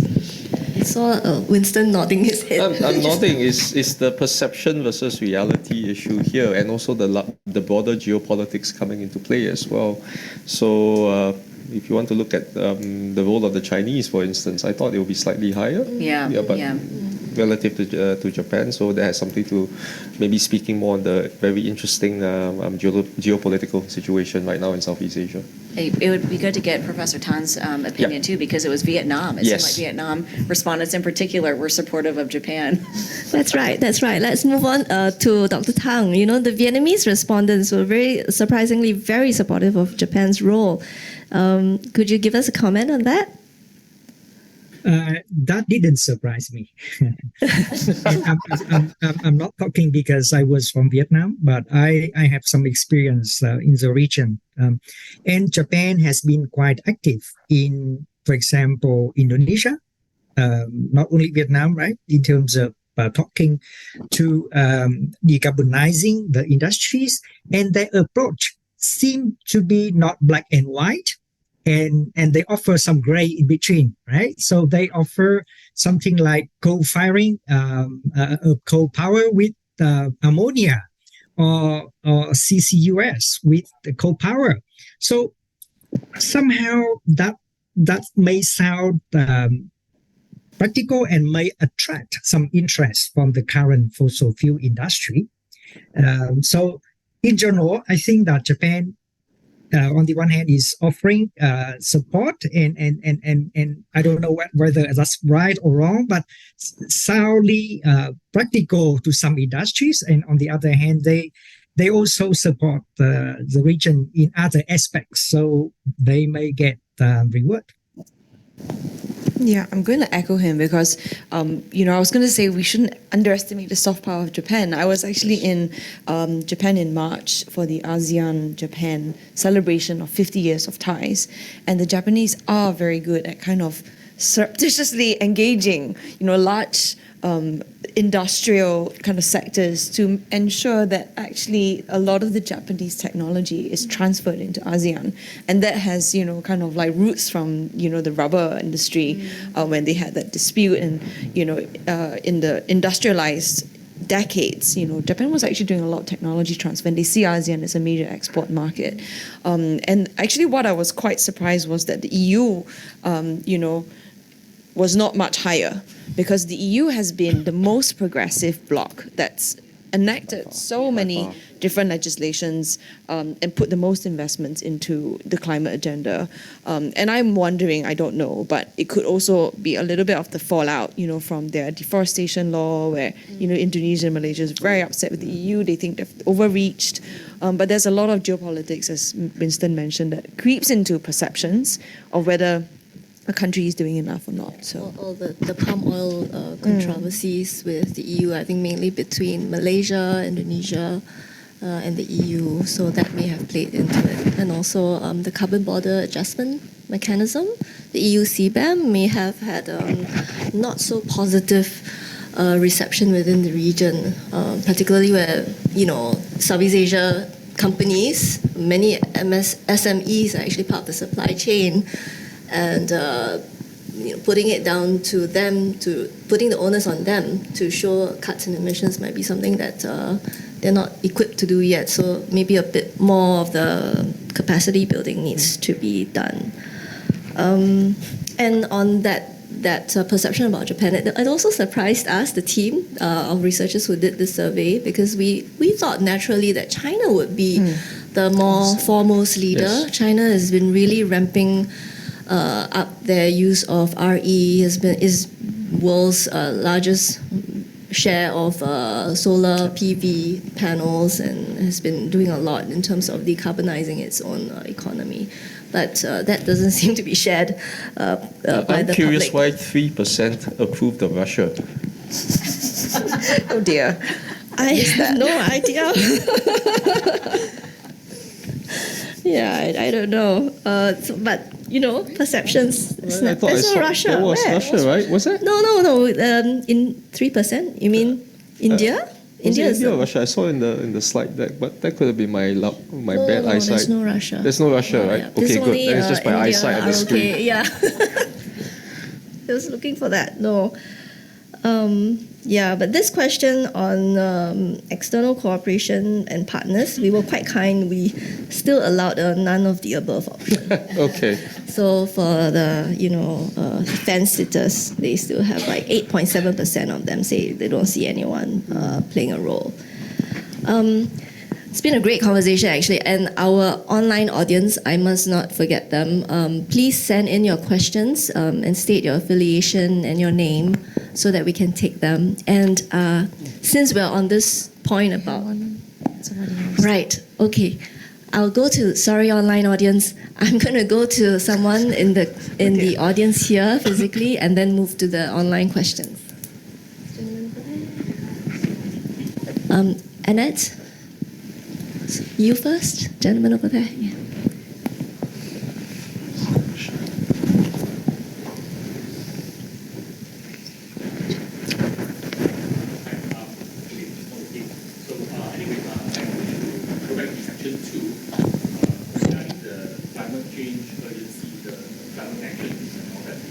So what do you think the level of urgency falls from 2031, 60-something percent, 69%, 49% this year, but it was about 60% last year. So do you think it's because of the bread and butter issue, people putting more attention at bread and butter issue and also the economic recovery, or because they simply stabilized at about 50%? You're referring to the question, what is your view of climate change and whether people think it is an immediate threat? Yeah. Well, the team has offered an explanation to this, and also the minister has said that this could be bread and butter issues coming to the fore. When we observed down to the country level data, we felt that countries, for instance, like Myanmar, they are very preoccupied with their own political future, with the humanitarian crisis that's happening, and generally with peace and stability in the country, right? So their perceptions, their threat perceptions have dropped. And countries like Malaysia and Indonesia as well, when they are more preoccupied with immediate elections, that tends to have dropped. But I think if we look at the long-term trend data, it does seem to suggest that there is a kind of a tapering and a convergence where the kind of elevated concerns seem to have come down, and people thinking that it's serious enough to be monitored has come up. So in a way, it is good because it shows a kind of a convergence in society. But I open this up to our discussants, both online, Dr. Thang, and here. Any views on that? I mean, other than it's worrying. Trying to respond in terms of the impacts and floods, heat waves, droughts. I mean, I think these are all impacts that are being felt very consistently across the region, and the fact that concern seems to be dropping, I think that's really worrisome. Just tying it back to the earlier points that Jessica made about needing people, individuals. Right now at the UN, yesterday was a Climate Ambition Summit, and some of the same themes of national governments not doing enough, that was high on the agenda. And then if you look at right now as we move into COP28 in Dubai, the global stocktake is going to conclude its first evaluation there in November. And reading the synthesis report that was just published 2 weeks ago, on the very front page, the second key finding was about the need for these whole society approaches, for everybody to step up in order to facilitate needed systems transformation to be able to keep the 1.5 goal within reach. So I think this is really worrisome, and because we need everybody. We need people to be concerned, to really view climate change as an emergency, as a crisis, and that requires everyone on board to act. But that said, it's like the movie, right? Everything, everywhere, all at once. Yeah. You've got the Ukraine-Russia conflict. You've got the fear of AI and digital disruption, all coming in at the same time. These are, well, not particularly bread and butter issues, but also they dominate the media discourse, and they also, I mean, in the Climate Ambition Summit, I think there was that challenge to the UN permanent rep there, like, we can't move this forward on sustainable development goals on climate ambition when there's a war going on with Russia and Ukraine. And I was at this panel, I think 2 months ago, where the Ukrainian ambassador to Singapore said there's no potential for sustainability without peace. So if that decline, you could attribute that decline there towards these other issues that are really, front and center for a lot of, more short-term issues that are front and center, as opposed to something more chronic like climate change. Yes, indeed, it is true. I think some of these issues do dominate, and if the respondents say that they get a lot of the news from traditional mainstream media, we do know that in the region, a lot of these issues have been dominating the headlines. But that said, also, I mean, the first year when the survey came out, the concerns were really elevated and it was worrying. But people can't also have this sustained high level of worries all the time, right? It adds to what you mentioned, this mental health, the kind of the burden that they have to live with. And so maybe an equilibrium might be good, where you come to accept that, yes, this is a problem, there's an urgency, we have to address that, but we also have hope, we have optimism, we have to take action to try to get this, our act together and to address the issue. So I think it's a balance. We don't know, I mean, as the Minister said, snapshot in time. So it could be that at that point of time, the respondents were not really having this top of mind. I'm going to go to Annette, and I see your hand, Vinod. I'll come back to you. Oh, it doesn't seem. Yes, it does. Yes. Thank you. So my name is Annette Severi. I'm the director of the German Information Center, Southeast Asia. This is an institution from the German Foreign Office, and of course, one of the key topics of German foreign policy and of the German government is climate action. It's a priority and a focal point also for us. So I would have two questions today, and first of all, thank you very much for this very future-oriented and insightful panel. It's really a privilege listening to you, the experts on this topic. That's really great. Now, one question, Sharon, you raised was, how do we reach the people concerned? I think this is a good question also for us, talking about German engagement here in the region. And on the other hand, you said that it's mainly the elder people who seem to be more engaged and active. So I wonder, first, why do you think is that so? And the second part is, we heard about the ASEAN German Climate Action Program, and there are a number of incentives, initiatives where Germany cooperates very closely with the region. Where do you feel could the EU, could Germany maybe add to what they're doing already in its part? Thank you very much. Yeah, on that question, it's not how we feel, it's actually what the data says. Okay. It's something that surprised us too. The older folks, the older respondents seem to be taking this rather seriously, whereas in, for instance, the coal question, the people who were most unsure about stopping coal-fired power plants, use of coal, were actually the youths. So that really puzzled us, and it... yeah, you have to talk to your students, you know, and that's really puzzling because it does betray perhaps the sense of economic insecurity amongst the youths, where they feel like perhaps, you know, you guys have already gone on and used all of the fossil fuels. We haven't had a chance to do that. And what about us? What about our jobs, our livelihoods? How are we going to live? So we can only guess unless we can do focus group discussions with some of the younger respondents. We won't be able to arrive at an answer, but it's really interesting that the older people, perhaps having seen the ups and downs and having gone through several economic cycles, see that this is not sustainable. Can I just add another data set? Because Ecobusiness and OCBC Bank actually launched this climate action survey last year, and we actually surveyed 2,000 Singaporeans on their attitudes. And before we did the survey, there were all these misconceptions.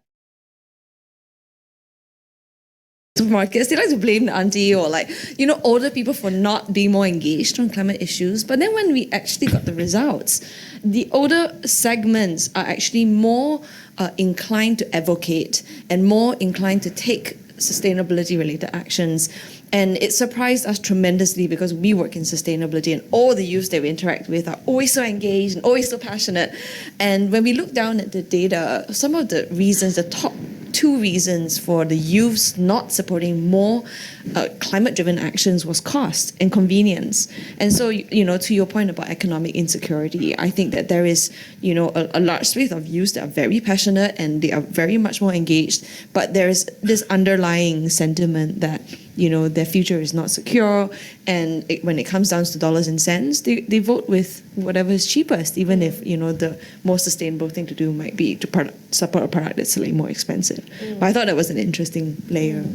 Yeah, that's right. That's really... and we see a lot of the unsustainable practices actually through COVID, where there was this rise of people engaged in the gig economy, and we were all ordering food, clothes, things online, and a lot of the spending actually just goes online. And I guess, the impact of that, no one's really studied it yet, so I'll be curious to see any results from that. And to the question about, perceptions of German climate action, I think, again, going back to the kind of messaging and the communications, that's really important. I would say that the general perception in the survey seems to be that Germany, as part of the EU, is seen to be doing, we are in the top 3, and seen to be doing a little bit more. But if you were asking about, how you can differentiate Germany from the EU, I think...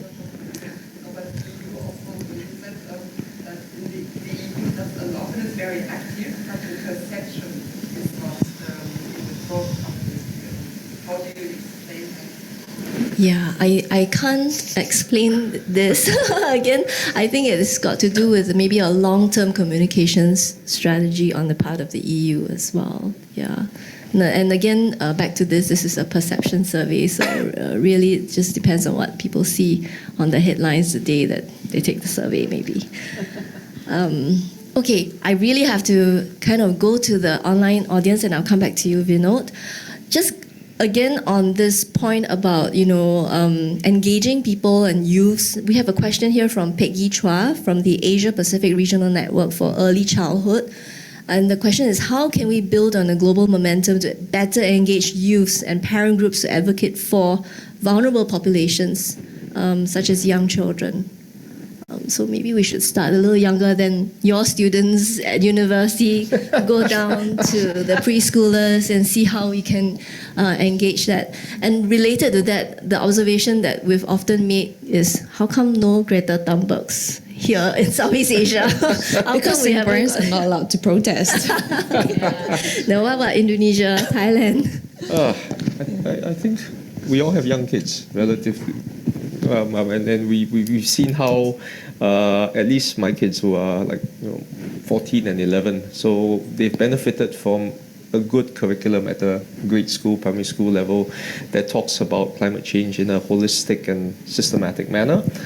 They don't have to listen from me, their dad. They can just go to school and see how it's a sustainability issue that it's not siloed in terms of disciplines in that sense. It's starting at a young age helps a lot.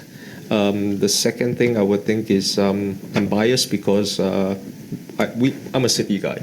We all live in cities, and most of the respondents that you talk about are based in cities.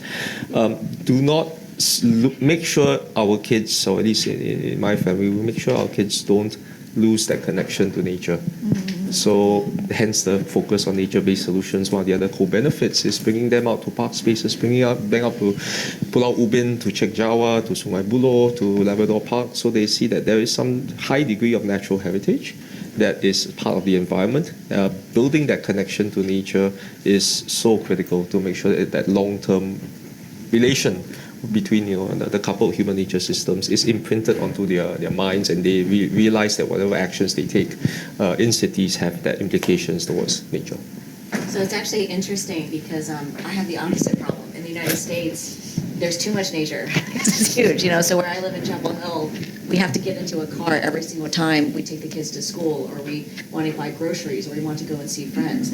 And then since coming here, their eyes have been open actually about the possibility of cities being solutions for climate change. And they've shifted their behavioral patterns to then take advantage of public transit, walking, and connecting with people in urban parks and urban spaces, and actually seeing all the benefits of density, right? And so it's actually kind of, it's like two sides of the coin, right? Where it's like, you're Singaporean children, you're trying to get them back into nature to appreciate those spaces, and then bringing my children here. I mean, they're starting to ask questions. Why don't we have buses in Chapel Hill? How come there's only one bus there? How come we have to drive two cars? Yeah, all these questions they're asking.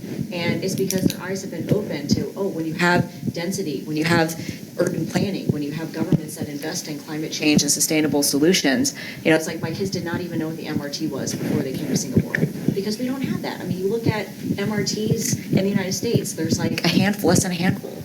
China has more than 47 subway lines alone. I mean, that's incredible. It also bears out in the question about your level of participation. The people who are city dwellers tend to look to public transport and walking and cycling as their options to reduce their own carbon footprint. Just going back to the question that was asked, we have a non-profit called EB Impact, and we actually deliver youth programs to communities. And I actually went and spoke to a kindergarten school, 6-year-olds, and explained climate change and greenhouse gas emissions. And that was pretty challenging, I have to say. But the point I wanted to make was actually don't underestimate the role of education ministries and civic society to bring that education into vulnerable groups, like, they've mentioned young children before primary schooling, because that kind of education really needs to be, as everyone said, inculcated from a young age. But the education ministry in Singapore in particular, I know, is thinking about that. So I got actually consulted by the ministry to put in sustainability context for lower secondary science textbooks. And this happened a couple of years ago. And I was so encouraged to see that, because when you're thinking about how to put that education integrated into a national curriculum, I think that really moves the needle. Sorry, can I just bring this back to Winston's point about AI? Because I do think that this is an area where youth are so much more digitally savvy than we are. And so I think textbooks, that's important. I think having civic groups, I think all of that is really important, but also technology. So one of the things that we're launching at Climate Week tomorrow is chatnetzero.ai. Oh, nice. So we've created a large language model chatbot to help demystify complex concepts like net zero, decarbonization, scope 3 emissions, offsets. And so, I think this is the way that young people are going to increasingly be getting information about climate change. Mm-hmm. So why not meet them where they're at and try to think about how we can leverage AI and digital technologies to better communicate these complex concepts, not just to children, but actually to everybody. So please check it out. It's going to be launching tomorrow. Well, that's very exciting, and I think it's going to also help. Maybe the media could make use of that, right? Yeah. Oftentimes, you have to check through the different definitions and how to explain that. And for the researchers like myself, I think it would be a useful resource tool. One more question from the audience online. In terms of international cooperation, what are the key priority areas for ASEAN cooperation? And I think I want to direct this question to Dr. Thang, because you've had experience working with ASEAN, and maybe you can share some insights. Yes, thank you. And I have the idea that aligns with the survey respondents, that is promoting the electricity and energy infrastructure for the region. And the region is working toward the ASEAN Power Grid, so connecting all the countries and increasing the electricity trade among the countries. I think that perhaps one important point to suggest. Thank you. Thanks. I think we're already starting to see that, Singapore as kind of like a first mover. ASEAN Power Grid, yes, we've been talking about that for 3 decades, and we're still talking about that. And I think that last count, we have 18 planned interconnections, and something like 9 or 10 have been completed.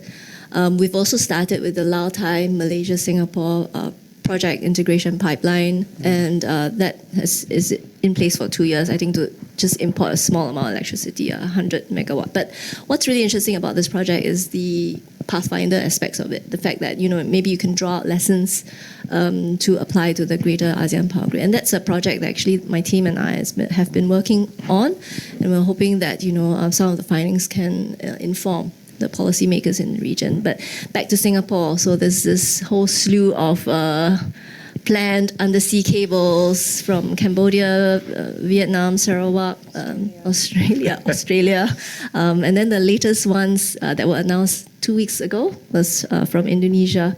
So who knows, maybe Singapore again, back to this leadership role, could be a catalyst for multilateral power trade in the region, and in doing that, I think the other countries in the region also have to play their part to kind of remove the market distortions in the form of subsidies and maybe reform the electricity markets in their home countries to be able to take advantage of that. Because ultimately, if all of this works, then there's actually greater energy security for the region. Yeah. V-Note.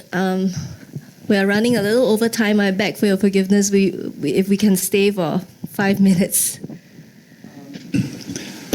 Just very briefly, in the interest of time, great panel, great survey, and the panel rightly stressed the political will as the key missing ingredient.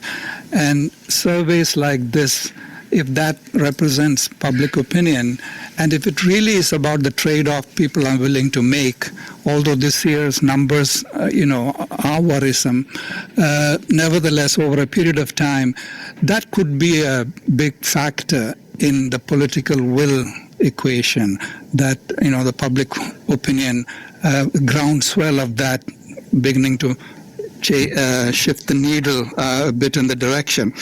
So in that connection, I was very intrigued by the comment that in the midst of 1/3 of Pakistan going underwater and the size of Germany being wiped out in Canada because of forest fires, the climate crisis is still thought of as a long-term issue. How much more short-term can it be? So why are we not connecting the dots on the real immediacy, or are the projections of 2100 the reason why we think of this as a long-distance problem?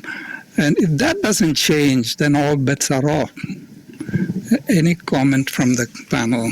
I suppose it's to everyone on the panel, because this is a question that affects everyone. So, quick thoughts? I mean, I completely agree. I think that until climate change is in your backyard, you don't think it's a short-term problem. And when I lived here from 2015 to 2020, when there was really bad haze, and that's, I think, the first time my husband, who had never lived in Asia, really confronted serious air pollution. Then we moved back to North Carolina, and then because of those forest fires in Canada and Pacific Northwest, our air pollution was incredibly dangerous. And I had people emailing me saying, should I send my kid with a mask to school? I said, absolutely yes. We're breathing dangerous, toxic air. So, I mean, I do think that, yeah, there is this disconnect. Yes. And I think all of us, we need to be connecting those dots for people every day in our communities, in our schools, in our families. Because, yeah, I think it really does, it's going to require, I think, making it a part of our everyday vocabulary and conversation, and then thinking every day, what can we do? How can we also pressure other actors to do more?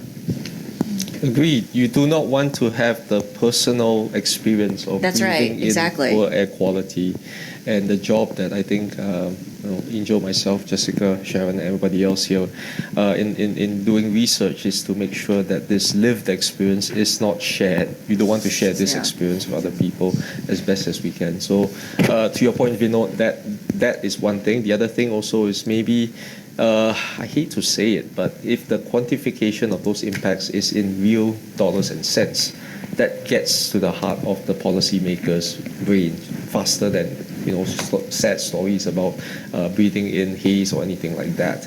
I'm beginning to see that discussion more, especially in the quantification of impacts in COP28. One of the big things that will be discussed is loss and damage. How to accurately quantify that, how to make sure that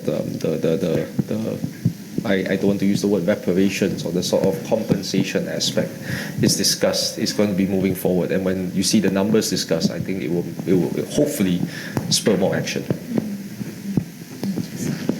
Yeah, no, I was going to ask if anyone here has seen Extrapolations on Apple TV. I don't watch TV. You have. You watch TV. I occasionally have the spare hour, and it's quite incredible because basically the filmmaker is the one behind Al Gore's Inconvenient Truth, which was really the first climate change documentary ever made, which was successful. And what he's done is he's gone and got this Hollywood A-list cast to extrapolate using existing climate science and data what it would look like in 2037, 47, 57, and it's incredible to have that looking. But while I was watching it, I was like, this is happening now. It's happening in Canada, it's happening in Pakistan, it's happening in our backyard with the heat. And it's kind of a little depressing to see that it's actually a lot more accelerated than we expect. But what I wanted to say to that is I have seen a lot of progress in terms of this agenda being absolutely at the top of international meetings, in boardrooms, in civic society conversations, and in conversations like these. And that is really critical, and we need to continue having that conversation and to counter the really toxic conversation about, no, let's not care, it's not our problem, climate doesn't exist, climate change doesn't exist, and that is going to be a continual journey. It will never end, I don't think, as long as humans are around. Dr. Thang, last word on that. Yes, I think that the problems seem to come from the public good nature of the global warming and climate change. So it's important to choose the right message to a different audience group and try to convince them that climate change is impacting them with real example that perhaps may help to convince them. Otherwise, if we point out to something that not directly relevant to them, they may think that it's not relevant. Thank you. Yes. So up to a few years ago, it was quite hard to explain why it is that, when you take a car to work versus taking the MRT, you are contributing to the GHG emissions, which will in turn raise the temperatures in the environment, which will in turn then create these strong and extreme weather events to maybe the older folks. But I think the media has actually done a fairly good job, a decent job in explaining the kind of interconnections to why would you be using plastics, and using plastics you're actually causing more emissions. Why? Because in the production of plastics you are increasing the emissions in the air and so on. So I think that kind of messaging and education has to kind of go forward. And the last point, I think you asked about the percentage of youths using social media. So in the meantime that we were talking, the team has actually looked into the data. 21% of youths aged 16 to 21 years old use social media for climate issues. And another 24% in the second age group, 17 to 25, I believe, 24% of them use social media. So not a terribly huge number, about a quarter, which shows that actually about 3/4 of the youth still go to other sources. I think it's quite healthy. I thought it would be like 50% and up using social media only. So I think the youth in Southeast Asia may be kind of diversified in their climate media appetites. Better than the US? Yeah. Okay, thank you so much for indulging us, really. We've actually gone over time by about 12 minutes. I want to thank everyone for making your way here in the rain this morning and to listen to the panel, and also to our online audience for really sticking around and listening into the conversation. A very last point is that, the UN SDGs Progress Report for 2023 actually shows that SDG number 13 for climate action has regressed. That is really startling. If you go and look at the 17 SDGs for Asia Pacific, we are not doing well. The UN says we are decades away from reaching our SDGs by 2030, but for climate action particularly, we have regressed. So there's a lot to do in the region, both for governments, private sector, civil society, academia, media, to try to pull up our socks and really try to play a part for climate action in this region. And so on that last note, thank you very much for coming. Please stay back and join us for a bite. Thank you.